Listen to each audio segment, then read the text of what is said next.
Assalamualaikum warahmatullahi taala wabarakatuh. Balik lagi di channel Indra Edu. Nah, dalam kesempatan kali ini kita akan belajar bersama lagi, yaitu membahas materi mata pelajaran Pendidikan Pancasila kelas 9 SMP MTE Sederajat, yaitu bab 3. Adapun sub pembahasannya itu adalah bagian D, keterbukaan informasi publik. Seperti biasa, sebelum kita lanjut kepada pembahasan, mari subscribe terlebih dahulu, like, komen, dan boleh share kepada rekan-rekannya, supaya kita semua bisa menebar manfaat yang lebih banyak lagi. Adapun tujuan pembelajarannya, tentunya setelah mempelajari materi pada pertemuan kali ini, peserta didik diharapkan dapat memahami materi tentang keterbukaan informasi publik.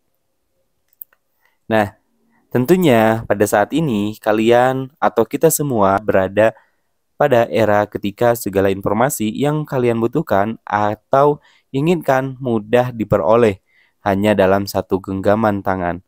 Nah, dalam hitungan menit bahkan detik tanpa perlu berpindah tempat sambil melakukan aktivitas apapun, kamu dapat memenuhi kebutuhanmu.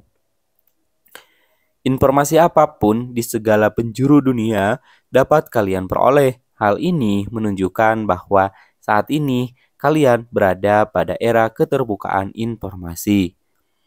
Informasi merupakan suatu kebutuhan pokok setiap individu untuk mengembangkan pribadi dan lingkungan sosialnya, sekaligus bagian penting bagi ketahanan nasional. Memperoleh informasi merupakan hak setiap warga negara.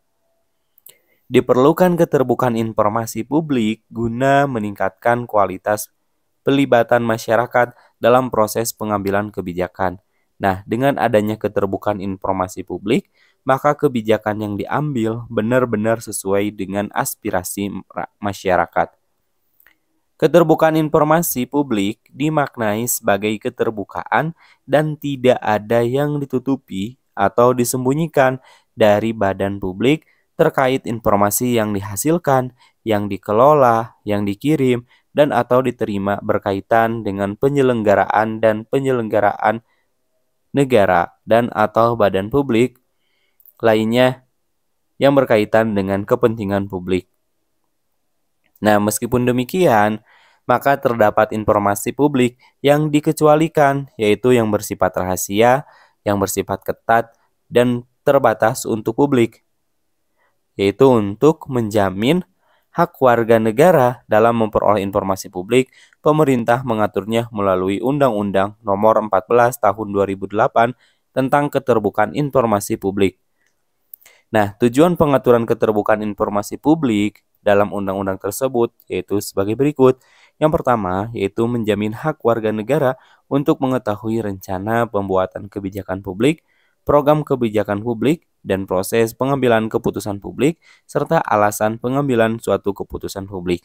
Yang kedua, tujuan dari pengaturan keterbukaan informasi publik yaitu mendorong partisipasi masyarakat dalam proses pengambilan kebijakan publik. Yang ketiga, meningkatkan peran aktif masyarakat dalam pengambilan kebijakan publik dan pengelolaan badan publik yang baik.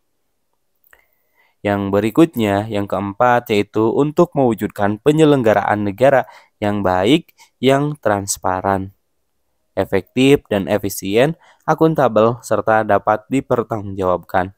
Yang berikutnya, yaitu mengetahui alasan kebijakan publik yang mempengaruhi hajat hidup orang banyak. Yang berikutnya, mengembangkan ilmu pengetahuan dan mencerdaskan kehidupan bangsa. Selanjutnya, meningkatkan pengelolaan dan pelayanan informasi di lingkungan badan publik untuk menghasilkan layanan informasi yang berkualitas. Nah, itulah beberapa tujuan adanya keterbukaan informasi publik. Nah, selain tujuan tadi di dalam undang-undang, yang berikutnya yaitu ada hak memperoleh informasi publik merupakan hak yang harus diperoleh setiap orang, yaitu untuk yang pertama, melihat dan mengetahui informasi publik. Selain melihat dan mengetahui, tentunya yang berikutnya menghadiri pertemuan publik yang terbuka untuk umum untuk memperoleh informasi publik. Selanjutnya yaitu mendapatkan salinan informasi publik melalui permohonan sesuai dengan ketentuan peraturan perundang-undangan dan atau menyebarluaskan informasi publik sesuai dengan peraturan perundang-undangan. Nah, meskipun demikian, maka pengguna informasi publik wajib menggunakan informasi publik sesuai dengan ketentuan perundang-undangan. Hal ini menunjukkan bahwa pelaksanaan hak memperoleh informasi publik harus diimbangi dengan kewajiban pengguna informasi publik. Pengguna informasi publik juga wajib mencantumkan sumber informasi publik, baik yang digunakan untuk kepentingan sendiri maupun untuk keperluan publikasi sesuai dengan ketentuan peraturan perundang-undangan.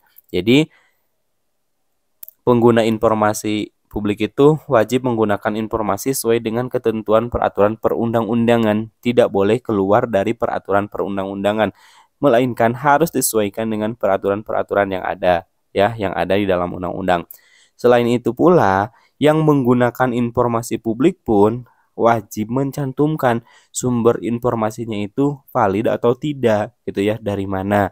Jangan sampai menyebarkan informasi-informasi yang tidak sesuai, atau bisa dikatakan sekarang ada maraknya sumber informasi yang hoax. Artinya tidak mencantumkan informasi atau tidak mencantumkan sumber informasi yang valid sesuai dengan sumbernya yang dapat dipertanggungjawabkan atau sumbernya yang dapat dipercaya. Nah, tentunya dalam mencantumkan sumber informasi publik itu baik digunakan untuk diri sendiri ya maupun untuk keperluan publikasi sesuai dengan ketentuan peraturan perundang-undangan. Sekian dan terima kasih, sampai jumpa di video berikutnya, di pembahasan berikutnya. Semoga bermanfaat. Kami akhiri. Assalamualaikum warahmatullahi taala wabarakatuh.